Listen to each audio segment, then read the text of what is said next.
रांची में मैं अशोक नगर में रहता था, एक SK 4 IAS अधिकारी होते थे, उनकी अद्भुत विलक्षणता थी, उनके बारे में है। डॉक्टर के सिन्हा के बारे में है। डॉक्टर के सिन्हा के बारे में क्या पक्ष है, मैं आपको आज बताता हूँ, शायद शहर के कम लोग जानते हो, हमारे विकास जी हैं। बीच बीच में डॉक्टर साहब आप जानते हैं वो कितने व्यस्त थे, लेकिन मैं जानकर इस तरह रहा कि इतिहास और संगीत के इतने बड़े साधक और जानकार, मतलब मैं आपको सच कहूं तो बहुत रेयर लोगों को ऐसा पाया जो डॉक्टर के सिन्हा में मोगा जी मैंने देखा, उसके गवाह हमारे हुए। तो शाम में कभी कभार मुझे जाने का अवसर मिला, वो कहते थे, हम सब जाते थे और कुछ डॉक्टर्स होते थे, मैं भी उसमें होता था।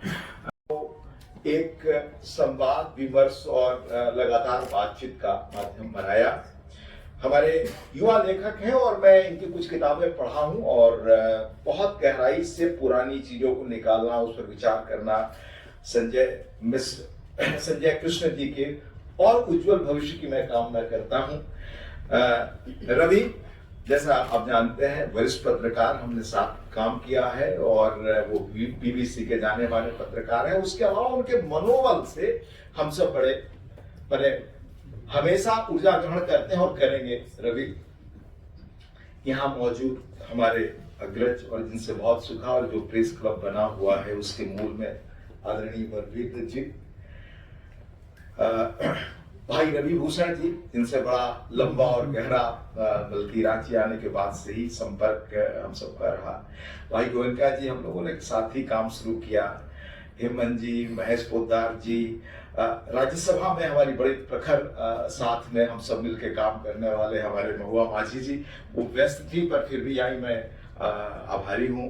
प्रमोद झा जी, हमारे किशोर मंत्री जी, गाड़ोदिया जी, पवन कनोई जी, आलोक तुलस्यायन जी, ओम प्रकाश अस्क जी, हिमांशु जी, रविदत्त वाजपेयी जी, विनय, राजेश, मनोज और शबनम आए, वो हमारे बड़े बहुत पुराने ये सब निजी मित्र हैं। विकास जी, विजय पाठक, पोदार जी, RK नीरद, आरिंद सिंह जी और अनेक सारे मित्र। अगर मैं कोई नाम भूल रहा हूं तो आप क्षमा करेंगे, लेकिन अशोक जी हमारे पीछे बैठे हैं, हमारे डॉक्टर साहब भी आए हैं, नीचे मिले थे डॉक्टर साहब, अनेक हमारे साथी सब लोग यहाँ बैठे हैं। मैं आप सबको पुनः तहे दिल से धन्यवाद देता हूँ।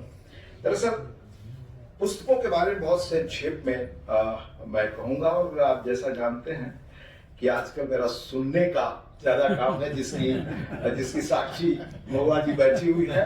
बोलने का अवसर कम मिलता है, पर इसका अर्थ ये नहीं कि बोलने का अवसर मिले तो मैं ज्यादा बोलूं।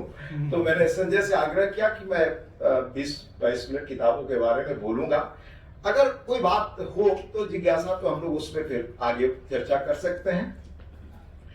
जैसे कलश में कुल 32 आलेख हैं और ये दरअसल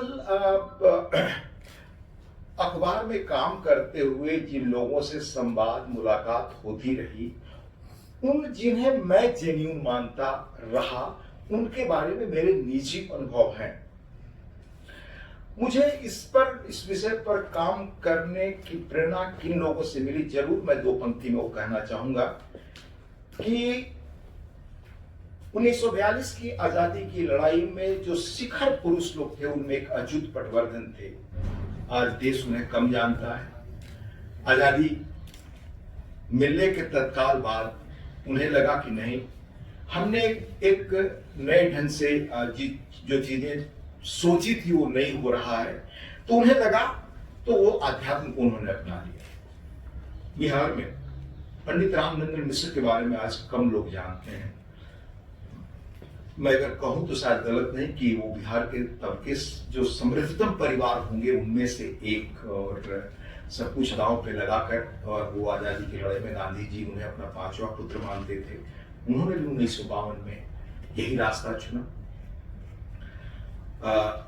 महर्षि अरविंद, और पहले थोड़ा ज्ञान, और बहुत बाद में जिनसे मेरा निजी ताल्लुक रहा और बड़ा जिनका गहरा असर रहा, वो प्रोफेसर कृष्णनाथ जी को आज शायद कम लोग जानते होंगे, लेकिन वो अर्थशास्त्र के मूलतः विद्वान थे और लोहिया और जयप्रकाश के बड़े करीब के चिंतक सलाहकारों में मैं कहूँ तो वो थे। वो भी बाद के दिनों में बौद्ध धर्म की ओर अग्रसर हुए और उनसे मेरी लंबी बड़ी बातचीत हुई। जो अखबार में काम करता था, मैं प्रभात खबर वो छपी भी काफी। तो मुझे ये चीजें लगती थी कि क्यों ऐसे और भी लोग हैं, देश के दूसरे हिस्से में और भी लोग हैं, कि क्यों जिन लोगों ने शिखर पर पहुंचकर बड़ी भूमिका निभाई, उनके मन में क्या लगा जो माध्यम हमने चुना उसे वो अलग चले गए। तो ये समझने की एक मेरी प्रेरणा थी। तो बहुत सारे पुराने लोगों को भी, जैसा पॉल ब्रंटन को देश में कोई जानता नहीं। यहाँ हमारे रवि वाजपेयी जी बैठे हैं, उनकी किताबें देश में नहीं मिलती थी, तो उनसे मैंने आग्रह किया और वो कई वॉल्यूम ला कर दिए। और उनकी किताब secret, search of secret India, जहां तक हो सकता है टाइटल में स्मृति के आधार पर कह रहा हूं, आप पढ़ें। वो 1918 वगैरह के आसपास के ब्रिटेन के उन प्रबुद्ध और रेशनलिस्ट लोगों में थे जो धर्म और बाकी चीजों में विश्वास नहीं करते थे। धर्म का जो वो रूप जिससे हम धर्म के रिचुअल से या सारे धर्म के बाह्य प्रतीकों से जोड़ते, वो नहीं है।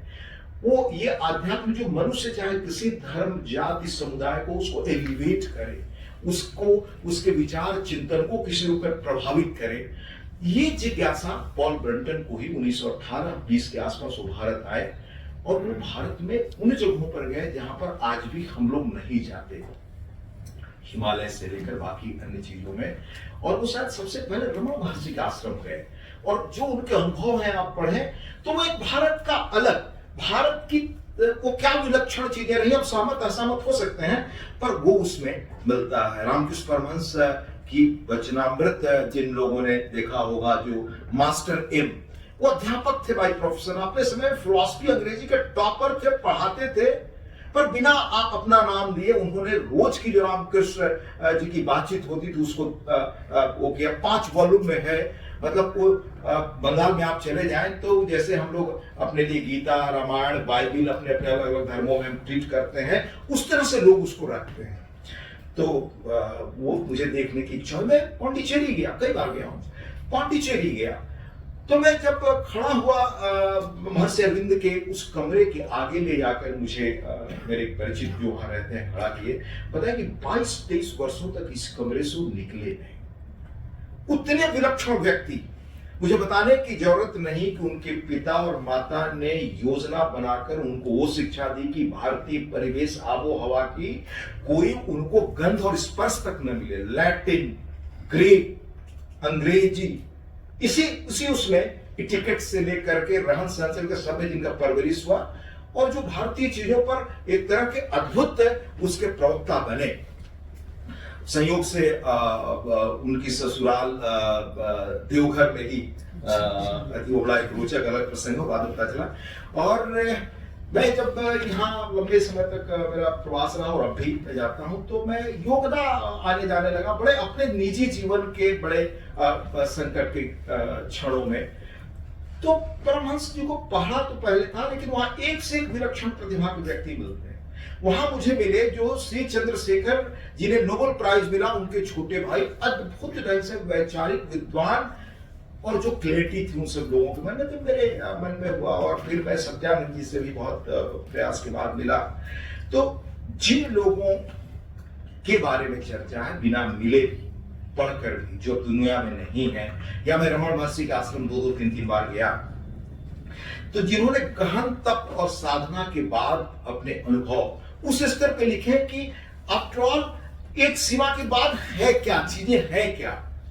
तो मुझे उसने प्रेरित किया और मैं इन लोगों पर इसी रूप में लिखा। और उस रूप में राधानाथ जी को भी जानना, कैसे राधानाथ जी से बड़ा आग्रह करके मैंने कलकत्ता, मुंबई और दिल्ली में चूंकि संपर्क रहा, तो वहाँ 3 ऐसी पुस्तक की दुकानें थी अलग अलग शहरों में, जहाँ से मेरा 30-35 वर्षों से रिश्ता है। तो कलकत्ता के पुस्तक दुकान में पहले मुझे मिली थी, लगभग 15 वर्ष पहले, स्वामी राधानाथ की पुस्तक, वो मैंने खरीदी। और फिर मैं बहुत ढूंढ कर मिला, वो मूलतः अमेरिका के थे, लेकिन क्या ट्रांसफॉर्मेशन हुआ और क्या उन्होंने अपने अनुभव लिखे, अभी वो हैं।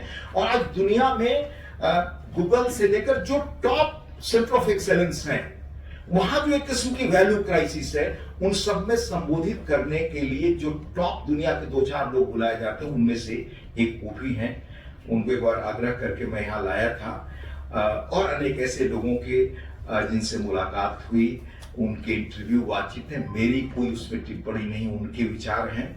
और जिनसे नहीं मिला, जिनको पढ़ा, उनके बारे में आलेख है। ये पहली पुस्तक के बारे में था। दूसरे पथ के प्रकाश पुंज में कुल 27 लेख हैं। यह अपने अपने कार्य क्षेत्र में जिन लोगों ने विलक्षण काम किया और जिनसे मुझे निजी जीवन में, हम में से हर एक का जीवन ऐसा है जो उतार चढ़ाव, निराशा, हमारे डॉक्टर लोहिया ने तो कहा था कि निराश रहे और कर्तव्य करें, जीवन ही ऐसा है।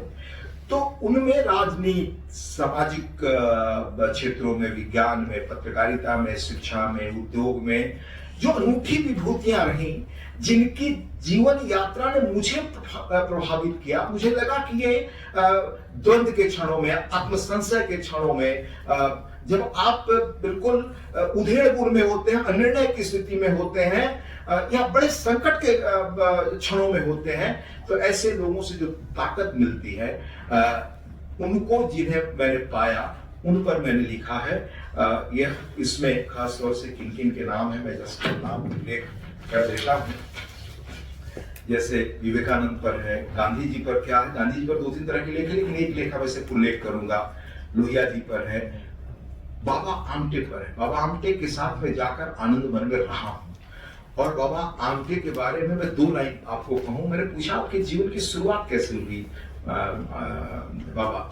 उनकी भारत जोड़ो यात्रा में भी उन्होंने मुझे आग्रह किया था, तो मैं उनके साथ रहा। तब मैं रविवार में काम करता था। तो बाबा आमटे ने उस दौर में कुष्ठ रोगियों के बीच काम करना शुरू किया, जब कुष्ठ रोगी की मौजूदगी की खबर सुनकर 15 किलोमीटर दूर से लोग भागते थे कि वो हवा न हमसे स्पर्श हो जाए। तब उन्होंने 6 कुष्ठ रोगियों और कहा, एक लंगड़ी गाय और एक ये बंजर भूमि जो चंद्रपुर में है, जहां जंगली जानवर ही होते थे, इससे मैंने जीवन शुरू किया और यहाँ आनंदवन बनाया। यानी आप बाबा के कामों को भूल जाए, लेकिन एक व्यक्ति का संकल्प कैसे असंभव को संभव कर सकता है। हम सब जब युवा थे, पढ़ते थे, तो उनका प्रेम का कवि पुष्किन, क्योंकि उनके शहर में मैं गया था, उनके बारे में क्यूरी मैडम, शायद अगर गलत ना हूं तो कैंसर से वो मरी खुद भी। वो जो प्रचार कर रही थी वो रेडिएशन का, उनके परिवार के लोग आसपास इससे ग्रसित हुए, पर वो साहस, वो रेडियम का साहस खोजने का, जब इतना जोखिम माना जाता था, तब कैसे उन्होंने काम किया, ये उसकी मुझे लगता है विलक्षणता है। हमें रूसी लाला से संपर्क था, उनके बारे में है। रांची में मैं अशोक नगर में रहता था, एक इसके 4 IAS अधिकारी होते थे, उनकी अद्भुत विलक्षणता थी, उनके बारे में है। डॉक्टर के सिन्हा के बारे में है। डॉक्टर के सिन्हा के बारे में क्या पक्ष है, मैं आपको आज बताता हूँ। शायद शहर के कम लोग जानते हो, हमारे विकास जी हैं। बीच बीच में डॉक्टर साहब, आप जानते हैं वो कितने व्यस्त थे, लेकिन मैं जानकर स्तब्ध रहा कि इतिहास और संगीत के इतने बड़े साधक और जानकार, मतलब मैं आपको सच कहूं तो बहुत रेयर लोगों को ऐसा पाया जो डॉक्टर के सिन्हा में मोहब्बत जी मैंने देखा, उसके गवाह हमारे हुए। तो शाम में कभी कभार मुझे जाने का अवसर मिला, वो कहते थे, हम सब जाते थे, और कुछ डॉक्टर्स होते थे, मैं भी उसमें होता था। जो मैं सुना जाना, शर्त ये होती थी कि हम सब मेडिकल की कोई बात नहीं करेंगे, अगर मैं सही हूं विकास जी तो उनके बारे में है। RK तलवार, यह देश कम जानता है, स्टेट बैंक ऑफ इंडिया के चेयरमैन थे और उस रूप में लाहौर में जन्मे, और